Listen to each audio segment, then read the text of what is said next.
ರಾಜ್ಯದ ಜನ ನೋಡಲೇಬೇಕಾದಂತಹ ಸ್ಟೋರಿ. ರಾಜ್ಯದ ಪ್ರಯಾಣಿಕರಿಗೆ ಕಾದಿದೆ ಅತಿದೊಡ್ಡ ಶಾಕ್. ಸರ್ಕಾರಿ ಬಸ್ ಪ್ರಯಾಣ ದರ ಏರಿಕೆ ಆಗಿದ್ದು ಆಯಿತು, ಆದರೆ ಈಗ ಖಾಸಗಿ ಬಸ್ ಪ್ರಯಾಣ ದರವೂ ಕೂಡ ಜಾಸ್ತಿ ಆಗುತ್ತೆ.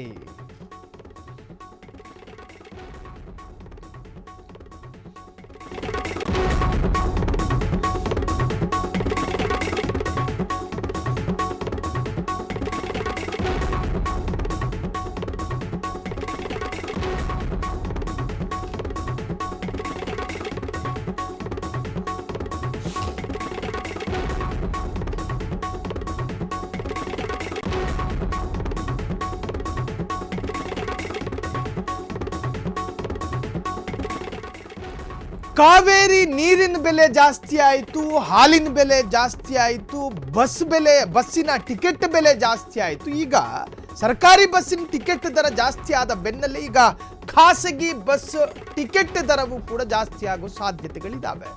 ಶೀಘ್ರದಲ್ಲೇ ಪ್ರಯಾಣಿಕರಿಗೆ ಮತ್ತೊಂದು ಬೆಲೆ ಏರಿಕೆಯ ಬರೆ ಪಕ್ಕಾನ.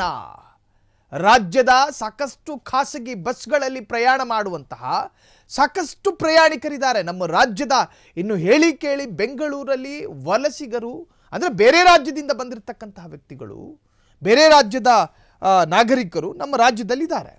ಅವರು ಕೂಡ ಸಾಕಷ್ಟು ಖಾಸಗಿ ಬಸ್ಸನ್ನೇ, ಈಗ ಇಲ್ಲಿಂದ ಬೆಂಗಳೂರಿನಿಂದ ಚಿಕ್ಕಬಳ್ಳಾಪುರ ಸರ್ಕಾರಿ ಬಸ್ ಸಿಗದೇ ಇದ್ದಾಗ ಖಾಸಗಿ ಬಸ್ಗಳಿದ್ದಾವೆ, ಹತ್ಕೊಂಡು ಹೋಗ್ತಾರೆ.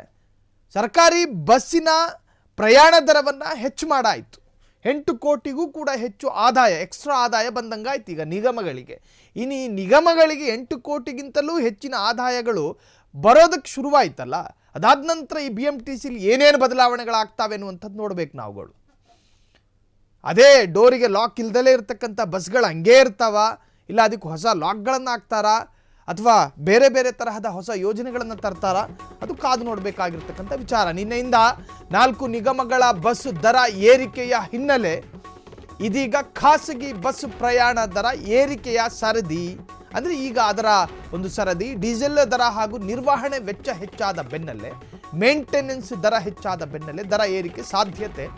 6 ವರ್ಷದಿಂದ ಖಾಸಗಿ ಬಸ್ ಪ್ರಯಾಣ ದರ ಪರಿಷ್ಕರಣೆ ಆಗಿಲ್ಲ. ಶಕ್ತಿ ಯೋಜನೆಯಿಂದ ಸಂಪೂರ್ಣ ತತ್ತರಿಸಿರುವಂತಹ ಖಾಸಗಿ ಬಸ್ ಮಾಲೀಕರು 25% 30% ಟಿಕೆಟ್ ದರ ಏರಿಸುವಂತೆ ಖಾಸಗಿ ಬಸ್ಗಳ ಮಾಲೀಕರ ಒತ್ತಾಯ ಇದೆ. ಇಂದು ಅಥವಾ ನಾಳೆ ಸಾರಿಗೆ ಸಚಿವರನ್ನ ಭೇಟಿ ಮಾಡಲಿರುವಂತಹ ಖಾಸಗಿ ಬಸ್ಗಳ ಸಂಘಟನೆಯವರು. ರಾಜ್ಯಾದ್ಯಂತ 10,000ಕ್ಕೂ ಹೆಚ್ಚು ಖಾಸಗಿ ಬಸ್ಗಳು ಓಡಾಡ್ತಾ ಇದೆ.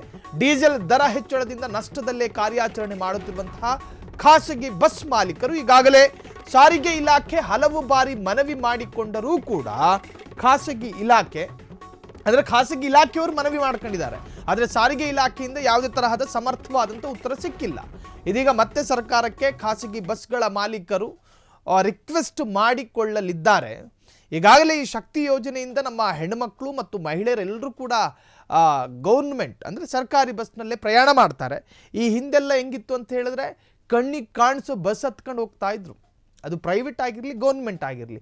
ಈಗ ಕಣ್ಣಿಗೆ ಪ್ರೈವೇಟ್ ಕಂಡ್ರು ಕೂಡ ಅದನ್ನು ಬಿಡ್ತಾರೆ, ಹೋಗ್ಲಿ ಹಿಂದೆ ಸರ್ಕಾರಿ ಬಸ್ ಬರುತ್ತೆ ಅಂತ. ಕಾರಣ ಬಸ್ಸು ಅದು ನಮ್ಮ ರಾಜ್ಯದ ಒಂದು ವಿಶೇಷತೆ. ಹೆಣ್ಣು ಮಕ್ಕಳಿಗೆ ಫ್ರೀ, ಆಧಾರ್ ಕಾರ್ಡ್ ತೋರಿಸಿದ್ರೆ ಸಾಕು, ಅದು ಕೂಡ ಆಧಾರ್ ಕಾರ್ಡು ಹೆಣ್ಣು ಮಕ್ಕಳಿಗೆ ಮಾತ್ರ. ಹಾಗಾಗಿ ಪ್ರೈವೇಟ್ ಬಸ್ಸುಗಳು ಎಲ್ಲೋ ಒಂದು ಕಡೆ ಮೂಲೆ ಗುಂಪಾಯ್ತು. ಈ ರಾಜಕೀಯದಲ್ಲಿ ರಾಜಕಾರಣಿಗಳನ್ನ ಈ ಮೂಲೆ ಗುಂಪು ಮಾಡಲಾಗುತ್ತಲ್ಲ, ಹಾಗೇನೆ ನಮ್ಮ ರಾಜ್ಯದಲ್ಲೂ ಕೂಡ ಈ ಖಾಸಗಿ ಬಸ್ಸನ್ನು ಮೂಲೆ ಗುಂಪು ಮಾಡಿದರು ನಮ್ಮ ಪ್ರಯಾಣಿಕರು.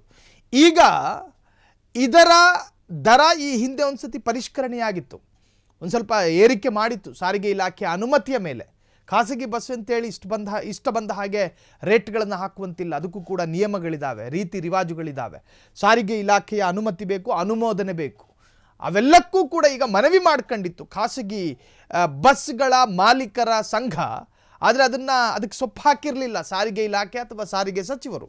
ಈಗ ಮತ್ತೊಮ್ಮೆ ಸಾರಿಗೆ ಬಸ್ಗಳ ಮಾಲೀಕರು ಮನವಿಯನ್ನು ಮಾಡ್ಕೋತಾ ಇದ್ದಾರೆ, ಬಸ್ ದರ ಏರಿಸಬೇಕು, ಇಲ್ಲವಾದಲ್ಲಿ ಡೀಸೆಲ್ಲು ಬಸ್ಸಿನ ಮೇಂಟೈನು ಕಷ್ಟ ಆಗುತ್ತೆ. ಅವರು ಕೂಡ ಟ್ಯಾಕ್ಸ್ ಕಟ್ತಾರೆ, ಖಾಸಗಿ ಬಸ್ನ ಮಾಲೀಕರು ಕೂಡ ಟ್ಯಾಕ್ಸ್ ಕಟ್ತಾರಲ್ವಾ.